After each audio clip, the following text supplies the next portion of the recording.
Vamos a presentarles un caso de meningitis estreptocócica porcina con implicaciones en la salud pública veterinaria y humana.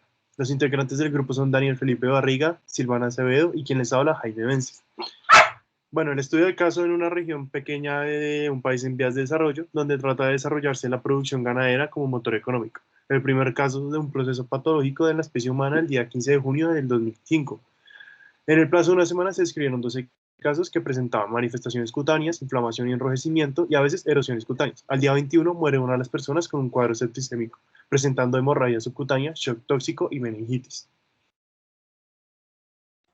Se sospecha que se trata de una enfermedad infecciosa y por ello se instaura un tratamiento antibiótico con penicilinas de amplio espectro. No resultan efectivas y a los 3 días se cambia una quinolona, la cual no presenta efectividad tampoco, y desde entonces se busca utilizar antibióticos de última generación. Entre tanto, el día 27 de junio muere otra persona de las que presentaban los mismos síntomas y murió de la misma manera que el caso anteriormente mencionado. Se realizan estudios microbiológicos a partir de las personas muertas y se detecta en ambos casos la presencia de Streptococcus suis, que además en las pruebas de resistencia a antibióticos resulta ser multiresistente. Ante la situación de alarma se crea un grupo de trabajo que integra médicos veterinarios humanos y responsables políticos con el fin de tomar decisiones. El grupo de veterinarios propone estudiar el posible origen de este microorganismo. Bueno, entonces nosotros, ¿cómo abordaríamos y cómo estudiaríamos el posible origen de este microorganismo? Entonces, para eso debemos saber cuál es la cadena epidemiológica del Streptococcus suis. Entonces, haciendo una revisión, podemos tener que el principal reservorio es el cerdo. En las amígdalas, donde en pacientes clínicamente enfermos y aparentemente sanos, van a tener como reservorio Streptococcus suis, esta bacteria gram positiva anaerobia. Entonces, como puerta de salida puede ser nasal u oral, principalmente por la saliva. El modo de transmisión va a ser vertical y horizontal en los cerdos y de tipo horizontal en los humanos. En la puerta de entrada, en los humanos o también en los cerdos puede ser por heridas en la piel, mucosas de la boca y la cavidad nasal. El hospedero como tal puede ser el cerdo o el humano. Entonces, en un estudio se ha identificado que hay también en las heces, en la mucosa vaginal, en la saliva y por vía aerógena. Entonces, principalmente, como podemos ver aquí, su principal esta es la saliva.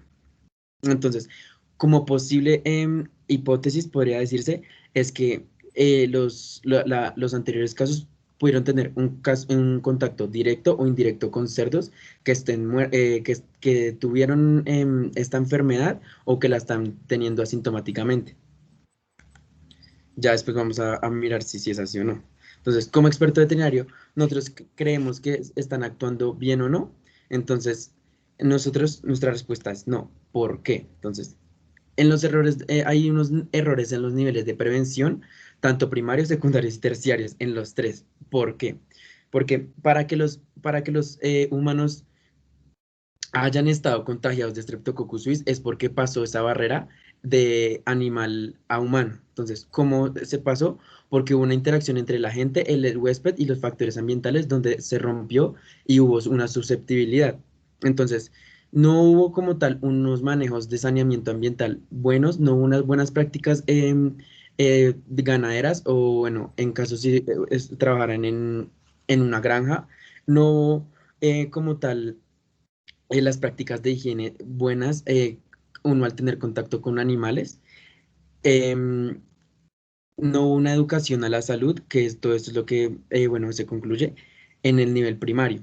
En el primer y secundario, entonces, porque no hubo un nivel bueno en el nivel secundario?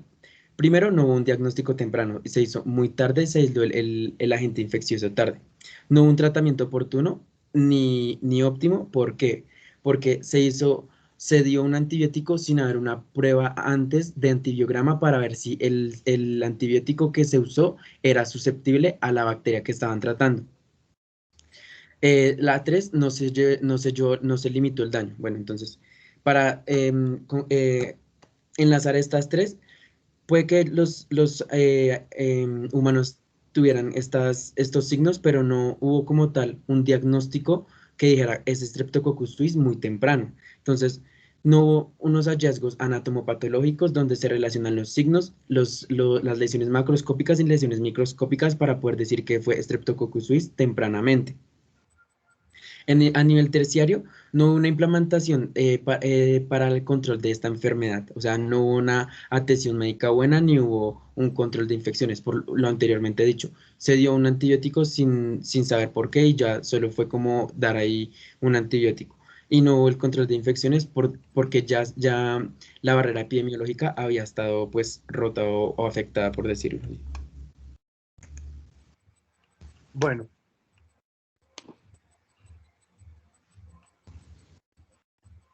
Está silenciado, Jaime. bueno, perdón.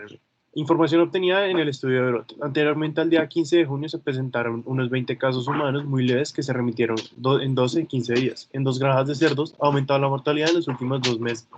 Los cerdos han muerto con un cuadro de meningitis, si bien no se ha realizado un estudio de los casos, ya que los ganaderos han atribuido estas muertes a estrés y calor.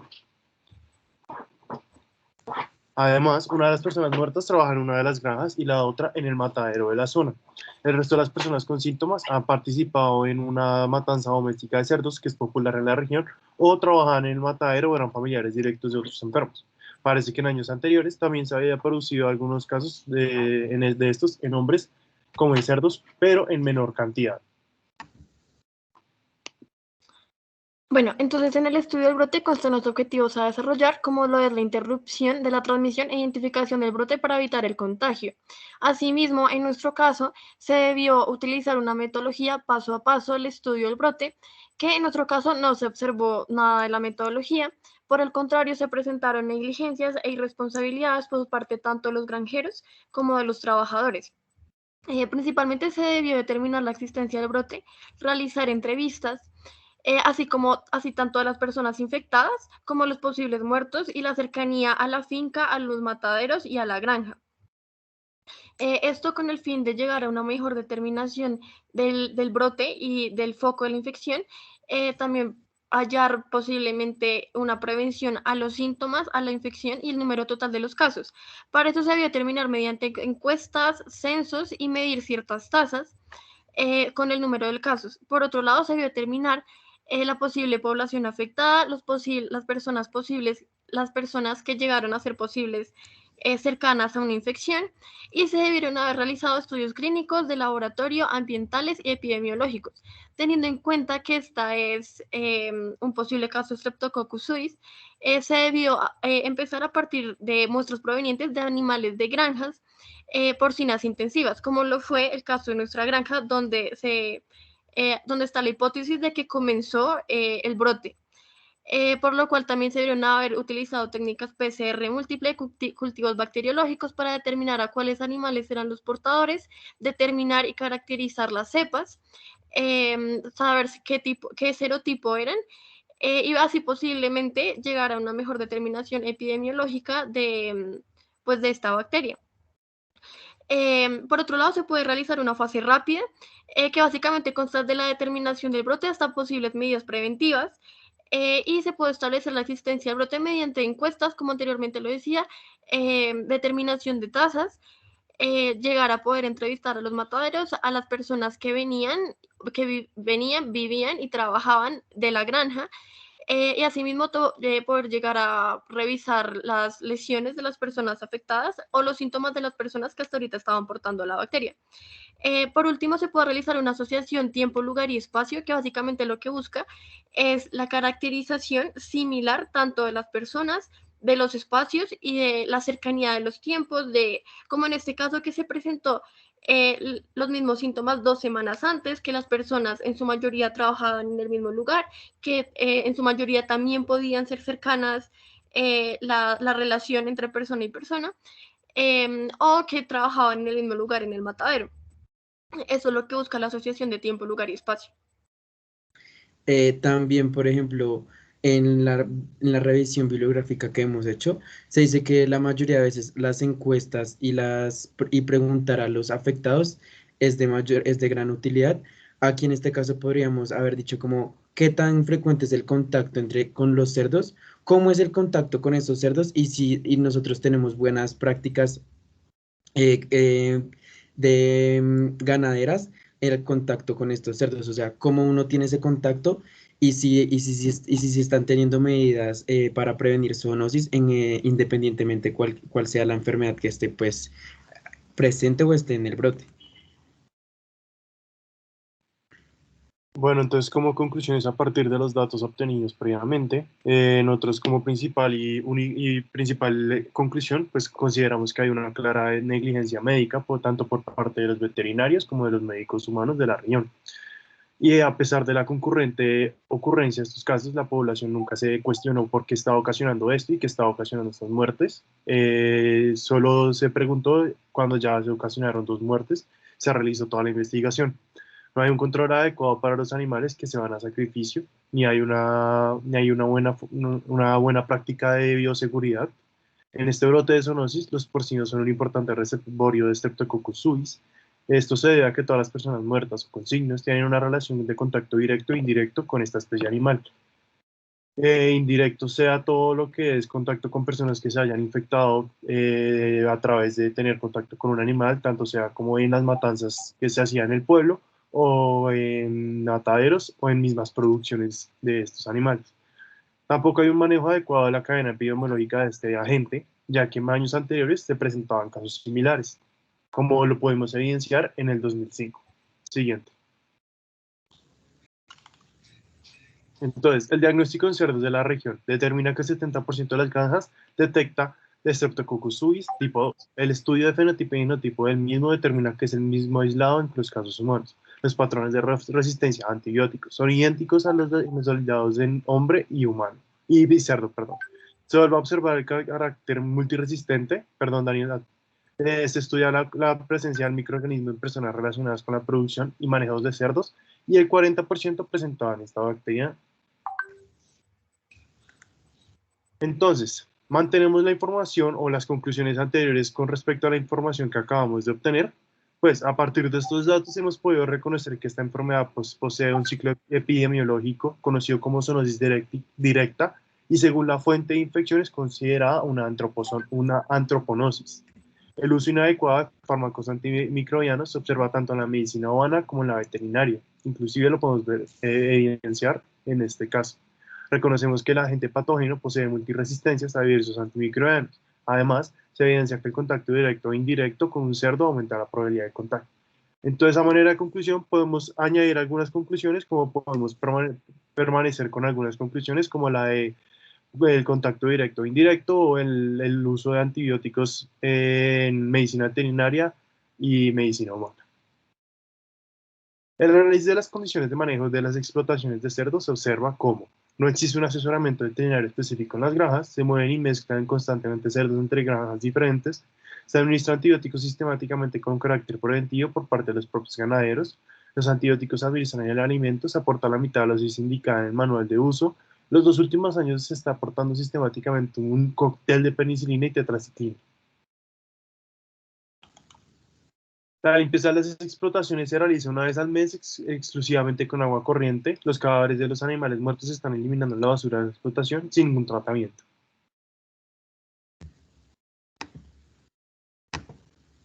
¿Consideras adecuadas las medidas que se están aplicando en las explotaciones? ¿En algún momento estas medidas han podido o pueden tener repercusiones en salud pública?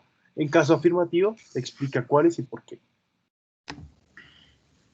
Bueno, entonces en las repercusiones en salud pública debemos, pues si hay repercusiones, bueno, entonces se ven afectados los objetivos de desarrollo sostenible como hambre cero, una buena salud, agua limpia y saneamiento ambiental, vida marina, consumo responsable en la producción y acción climática. Bueno, ¿por qué? Entonces, primero por el uso responsable de antibióticos no vamos a tener una buena salud. Entonces, lo que se traduce en una alta residualidad de antibióticos en la carne para el consumo humano. Entonces, la mayoría de antibióticos se eliminan por heces y por la orina, donde se pueden contaminar las fuentes hídricas. Entonces, ahí se puede ver que no va a haber una correcta cumplimiento del objetivo del desarrollo pues, sostenible. El consumo responsable y producción, ¿por qué? Al ver que esto está presente en piaras de cerdos de producciones, entonces vamos a tener una afectación directa en la cadena alimenticia.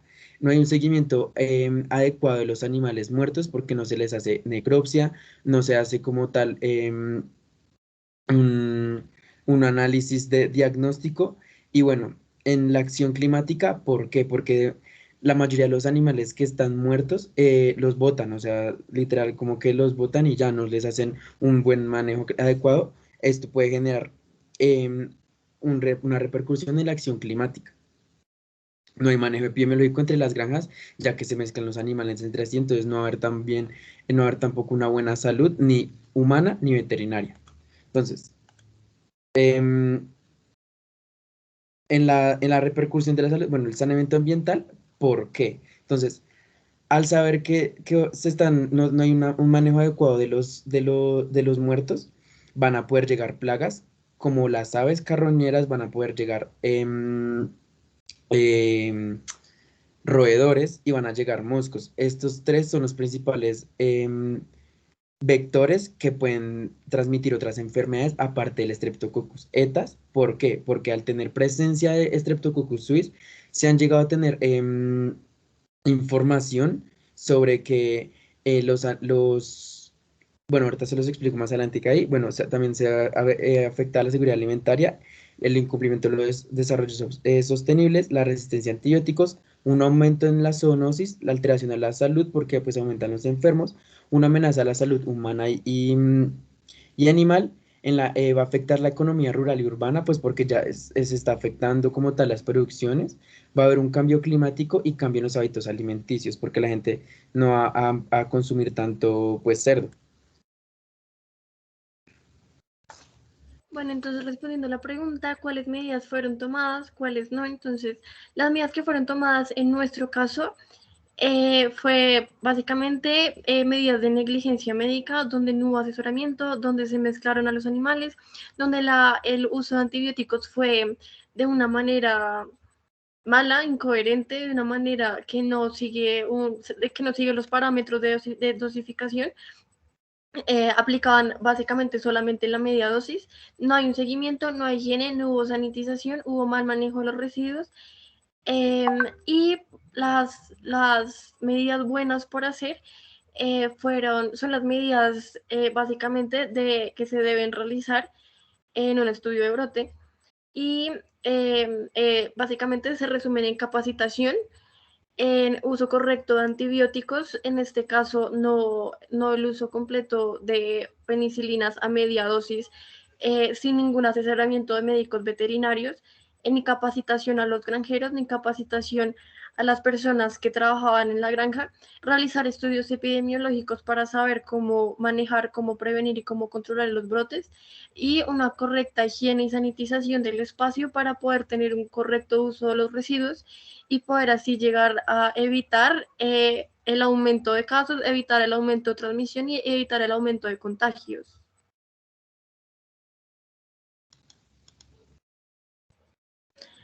Ok, por otro lado está la inspección ante mortem, que básicamente es clasificar a los animales según su estado sanitario, su edad, el sexo y su lugar de procedencia. Asimismo, realizar una documentación, llegar a hacer un conteo de los animales, realizar el lote y la identificación y saber si pues están o no están vacunados, ver su estado general, su condición corporal, su estado físico, realizar un correcto examen veterinario, estudios diagnósticos, para poder llegar a determinar qué animales son aptos o no son aptos para sacrificio, qué animales son aptos o no aptos para consumo. Asimismo, para llegar a manipular los restos de estos animales, ya que básicamente después de muertos también puede seguir contagiando y transmitiendo diversas enfermedades de zoonosis.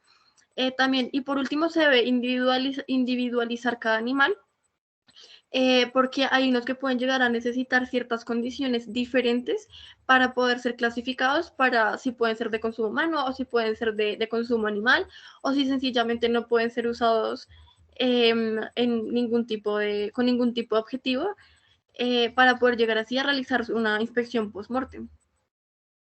Bueno, entonces aquí era donde en la búsqueda bibliográfica encontramos donde el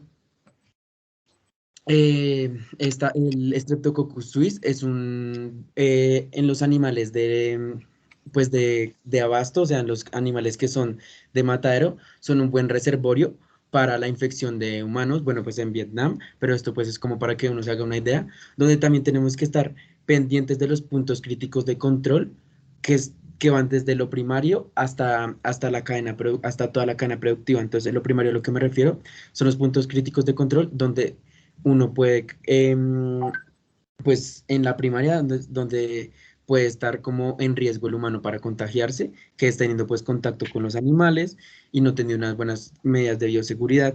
Acá en el matadero, bueno, o en el punto, en el en el frigorífico, qué pena, me confundí. em, em, También se deben tener unos puntos de control críticos para que uno no se vaya, para uno, bueno, prevenir el contagio.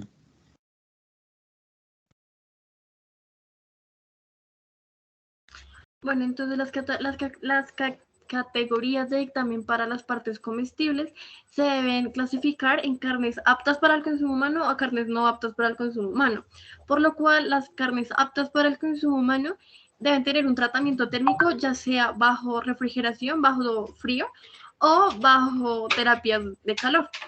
Por otro lado, la carne no apta para el consumo humano, esta carne ya sea declarada por alguna enfermedad, por médicos veterinarios, porque está considerada carne o alimento peligroso, que ya llegue a ser decomisada o puede llegar hasta ser destruida.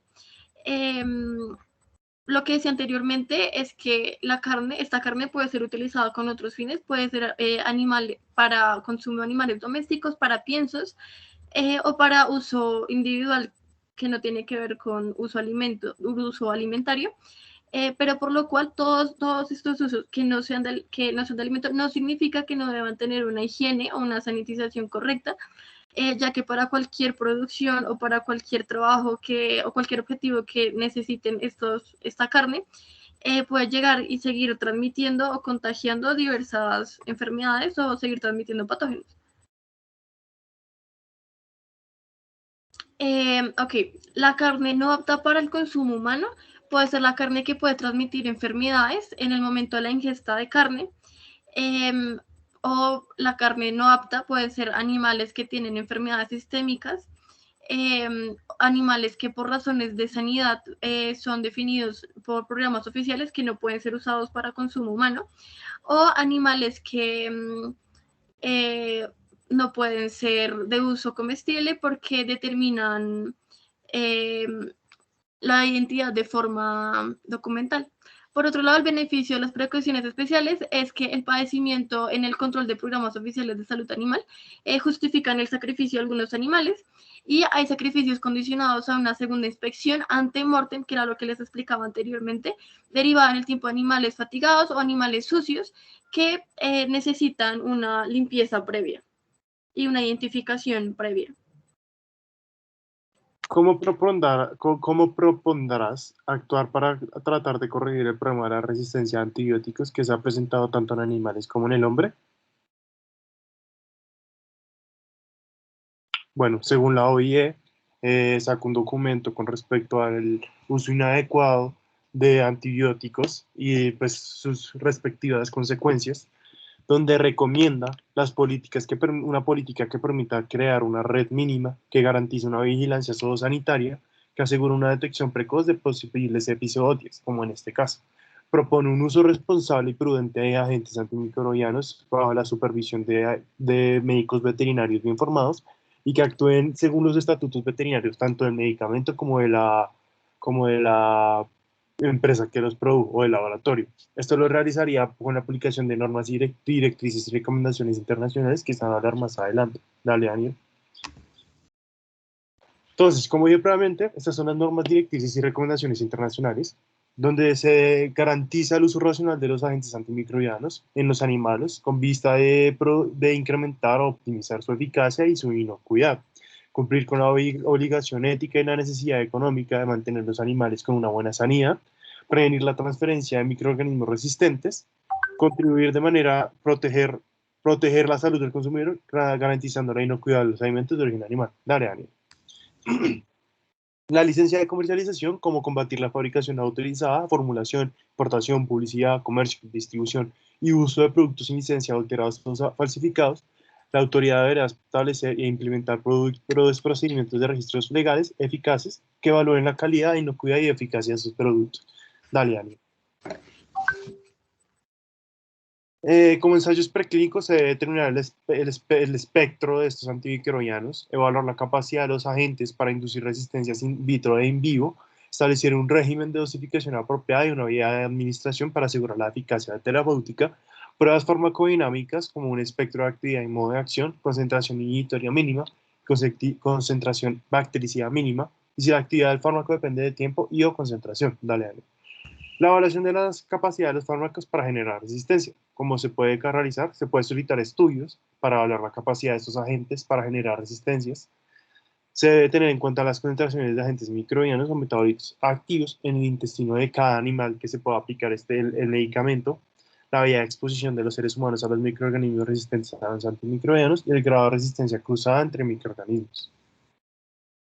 Bueno, entonces, em, como vamos pues de una salud o de cómo nosotros implementaríamos esto, em, nosotros en la revisión bibliográfica se hicieron campañas, o sea, como donde ponían como y nos daban los riesgos como de nosotros tener buenas prácticas de bioseguridad o bueno, como nosotros no tener un contacto con la carne cruda. Entonces, bueno, entonces aquí antes de la campaña se ve que un 70%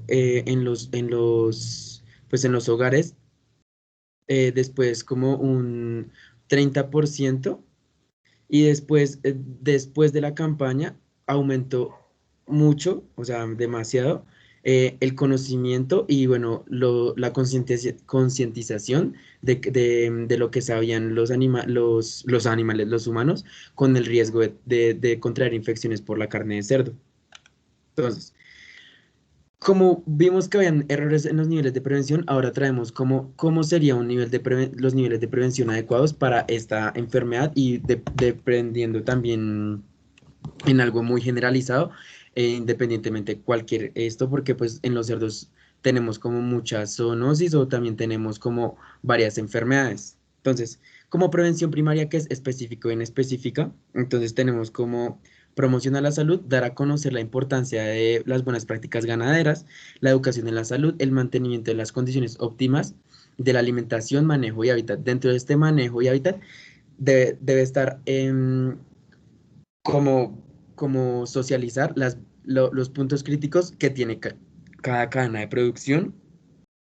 También el hábitat, cómo es ese manejo de desinfección, de saneamiento ambiental en las granjas, en la protección específica y inespecífica, lo que ya había dicho, la bioseguridad interna, todo adentro, todo afuera, el vacío sanitario, la limpieza, un adecuado secado de las instalaciones, como ya sabemos, bueno, vacunación, saneamiento ambiental, cuarentena y el aislamiento.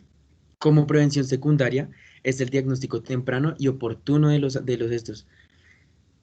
Si hay un error en la prevención primaria, pues sabemos que va a haber una repercusión en la prevención secundaria. Entonces, si se presenta unos signos clínicos, lo primero que vamos a hacer es dar un diagnóstico temprano para que no haya, para limitar el daño. Entonces, también se deben hacer como posibles presentar los factores pues, de riesgo, hacer un rastreo y unas pruebas de cribado.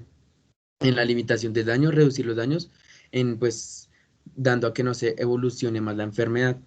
En lo terciario, una rehabilitación, o sea, eliminar los efectos secundarios de la enfermedad, haciendo como, bueno, pues terapia física o cirugía reconstructiva. En casos de producción, sería como eliminar las secuelas en los animales que están sanos para que no llegue a afectarlos.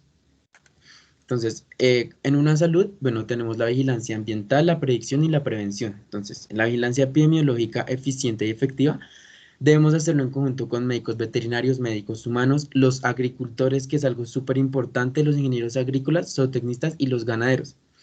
Aquí, como pueden ver, son profesiones y como tal también gente que no sea estudiada. ¿Por qué? Porque uno debe conocer como lógica lo que uno tiene que, lo que uno está haciendo y los riesgos que uno puede tener como tal, como ganadero o como agricultor. Entonces, si tenemos un equipo de interseccionalidad, bueno, podemos tener una buena vigilancia epidemiológica. ¿Cómo hacerlo? Por medio de la comunicación. Bueno, entonces en la predicción, si sabemos que, por ejemplo, es una piara de cerdos, pues debemos tener la predicción qué brotes se pueden tener una piara de cerdos y cómo nosotros lo manejaríamos o cómo uno lo preveniría, ¿sí? Entonces, en la prevención, estrategias de control de enfermedades, que son los puntos críticos de control, las buenas prácticas ganaderas, las normas de bioseguridad y prácticamente eso es. Entonces, estas son nuestras referencias y muchísimas gracias por su atención.